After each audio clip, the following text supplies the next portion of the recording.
what does that say about your sister, your aunt, your mother, your grandmother? How do you want to respond to that? Well, I'm in an area that I don't really feel comfortable talking about, candidly. Because if it came to a video from a hip-hop artist where a woman was shaking her beauty or whatever they're doing, I would be less concerned about that than my son watching the movie Glory. How many of you were told that it was a true story? It is a false story, absolute lie, that is defamatory. But we allow it to go into our schools 19 years after it came to the theaters advertised as a true story. Anti-intellectualism. Denzel Washington's character, Trip, like he's on some drugs, y'all, doesn't want to learn to read and write. He was in a regiment, if it was the true story, that didn't have a single man that was a runaway slave, and almost every one of them could read and write. That's the true story.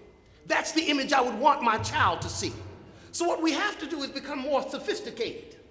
Start examining the way our history is presented in the schools. Stop all this commentary about an art form, everybody.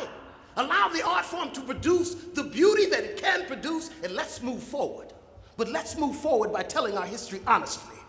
Not this false history that comes in the movie. What kind of hypocrite do we appear to be when we tell our children, read a book?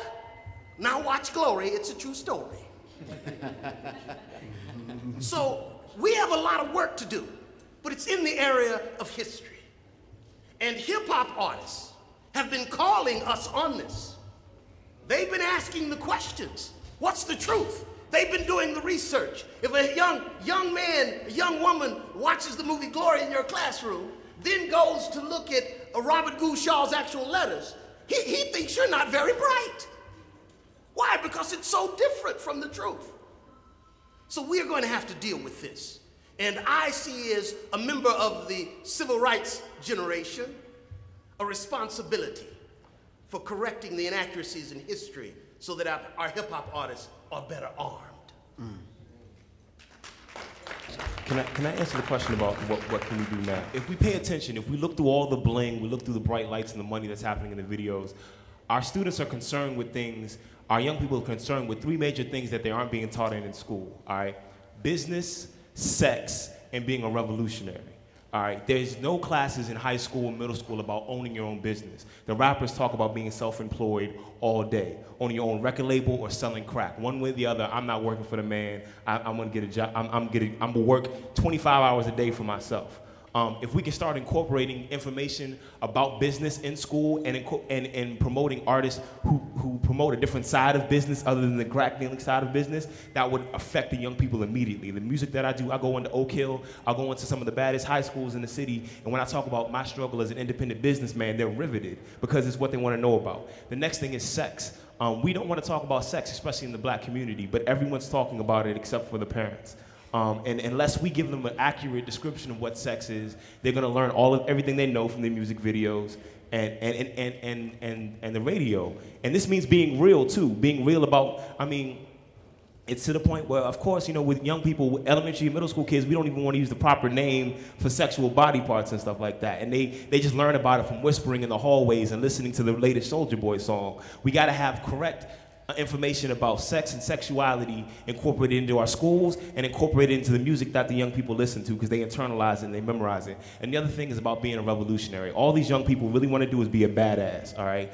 And they see the drug dealers and the gangbangers as being those. Being the drug dealer is not going against the grain anymore. Everyone expects you to be the pimp, the player, the drug dealer. If you want to go against the grain, you got to be the positive brother. You've got to be the husband. You've got to be the father. You've got to be the business owner. And what we have to do is stop letting just the stories about 50 Cent, the real 50 Cent, just the stories about the real Rick Ross, the real drug dealers be the ones that come out. And we got to stop acting like us people trying to do something positive for the community are soft. No, we're not.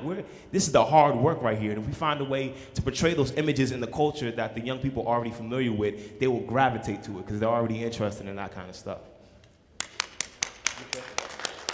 And Don, can I just say that, you know, everyone's kind of mentioned a number of different things, but the absent part of all this, whether you're part of the civil rights generation, hip-hop generation, is we need parents to be parents. And until we get parents and family values back into the homes, then we're going to continue to have the same issues that we have now. Now, the civil rights generation, you know, did a disservice.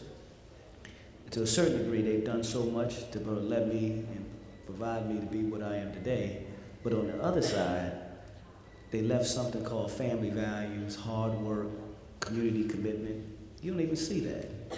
That didn't come. These kids aren't learning about 50 Cent because they just watching videos. There's no parents around. So today you say, what can we do? I think the first and foremost thing that we have to do is get some of these parents to be parents and get some of these civil rights generation people to not just talk about how their son is not taking care of their kid, but show this. And they had the only reason why they ain't taking care of their kid because somebody ain't taking care of them.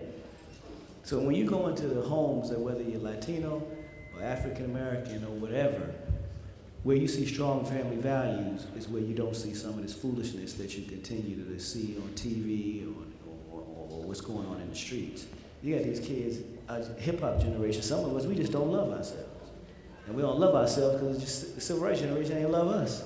And somebody ain't teach us how to love ourselves. So if you don't love yourself, then you'll never understand slavery. You'll never understand what it meant for you to be an African American here today and what your ancestors had to go through just to get here. Can I say something to that? I think we all remember the 50,000 that went down to Jenna, Louisiana. Am I correct? Mm-hmm. You see, the hip-hop generation tried the method of the civil rights generation. And that way is old, it's tired, and as you can see, it just didn't work. There was no hip-hop theme. There was no song that went along with the 50,000 that went down there. We went down with the same old tired slogan, no justice, no peace. And at the end of the day, what do we get? No justice, no peace. Are you following me? So we need to understand this. So the hip-hop generation tried these different methods, and it just don't work. There's nothing wrong with putting the old way to bed. There's nothing wrong with that. What we need to do is have we gotta remix it. We gotta remix the old. Well, we don't want a puffy remix because that's something else. But what we need the civil rights generation to do is pass the baton back and help guide what we need to do for the future. There's a document I have here from the FBI files, and it talks about the Negro wants and needs something to be proud of. The Negro youth and moderate must be made to understand that if they succumb to the revolutionary teaching, they will be dead revolutionaries. There was no one there to protect young brothers like me coming up trying to understand why a city's burning and why are people rioting. Do you understand what I'm saying? I had to go out in the street and get it. And that's something that hip-hop had taught me. It's like, okay, I can speak out, but if I speak out, I gather bear the brunt of the entire government and everything that they have brought on, the people that put on the heads of everyone that went before me. I got to bear the brunt of that. So I was there and I seen how they dealt with Malcolm. I seen how they dealt with Martin. Hip-hop generation today, seen how they dealt with Tupac and Biggie. These are unresolved issues with us as a people. Am I right or wrong? No, come on, talk to me. Am I right or wrong? These are unresolved issues. And if we in the hip-hop generation seen how our parents handled how they dealt with Dr. Martin Luther King and Malcolm X, we say, damn, we got to go for ourselves. And we did. So sicking dogs and water hoses on the hip-hop generation? I think not. I think not. That's just not going to happen. Not nowadays, especially not with me. I don't know about you, bro, but anyway, that's just not going to happen. We are taking a different approach to how we're going to deal with some of those unresolved issues that our parents should have dealt with a long time ago, and they haven't dealt with them. I want to follow up on this. I think it's an important point. What happens every day in black communities where we're shooting people, where drugs are going on, and there are no marches, there are no, I think what people are saying is, what's the alternative? Because in some ways, a lot of what the civil rights movement and the hip-hop movement was driven by the media. The media, in many ways, drove people's attitudes, they drove their behaviors, and they drove how the society responded back to them. And I guess what I'm trying to get at is this whole question of, at what point, is sort of what you're talking about, at what point do we take control of the process?